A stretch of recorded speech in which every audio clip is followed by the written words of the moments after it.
നമസ്കാരം. ഗായൂസ് ഗൈഡൻസ് ഡയറക്റ്റിലേക്ക് സ്വാഗതം. ഇന്ന് നമ്മൾ നോക്കാൻ പോകുന്നത് നമ്മൾ ഏത് കാര്യത്തിലാണ് ശ്രദ്ധ കേന്ദ്രീകരിക്കേണ്ടത് എന്നാണ് ചോദിക്കുന്നത്. ഇതിൽ ആദ്യത്തെ കാർഡ് നിങ്ങളുടെ കറൻറ്റ് എനർജിയാണ്. കറൻറ്റ് എനർജി 4 ഓഫ് കപ്സ് ആണ്. എന്തിലാണ് ശ്രദ്ധ കേന്ദ്രീകരിക്കേണ്ടത് എന്ന് ചോദിക്കുമ്പോൾ 9 ഓഫ് പെൻറ്റക്കിൾസ് ആണ് വന്നിട്ടുള്ളത്.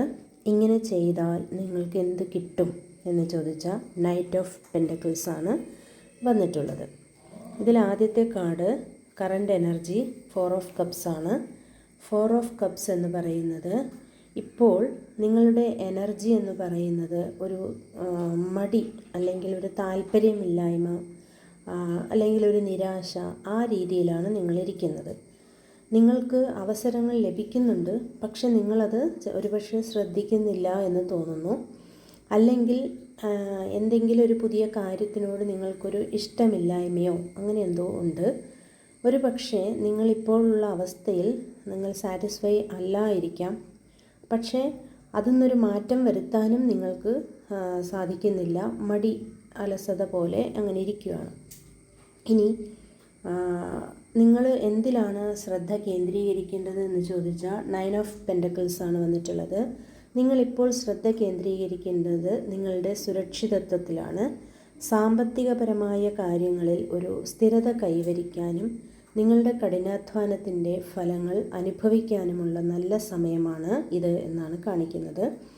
നിങ്ങളുടെ കഴിവുകളിലും നേട്ടങ്ങളിലും അഭിമാനം കൊള്ളുക.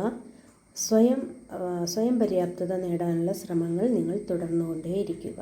ഓക്കെ, ഇങ്ങനെ ചെയ്താൽ നിങ്ങൾക്ക് എന്ത് കിട്ടുമെന്ന് ചോദിച്ചാൽ നൈറ്റ് ഓഫ് പെൻറ്റക്കിൾസ് ആണ് വന്നിട്ടുള്ളത്.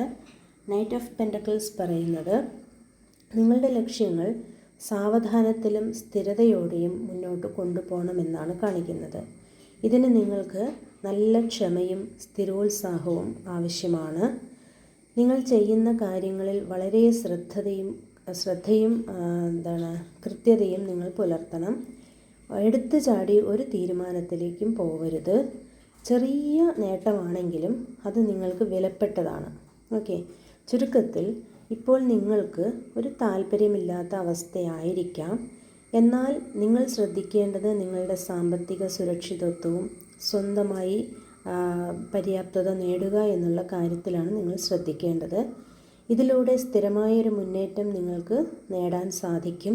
ക്ഷമയോടെയും ശ്രദ്ധയോടെയും നിങ്ങളുടെ പ്രവർത്തനങ്ങൾ നല്ല ഫലങ്ങൾ നൽകും. Okay, thank you.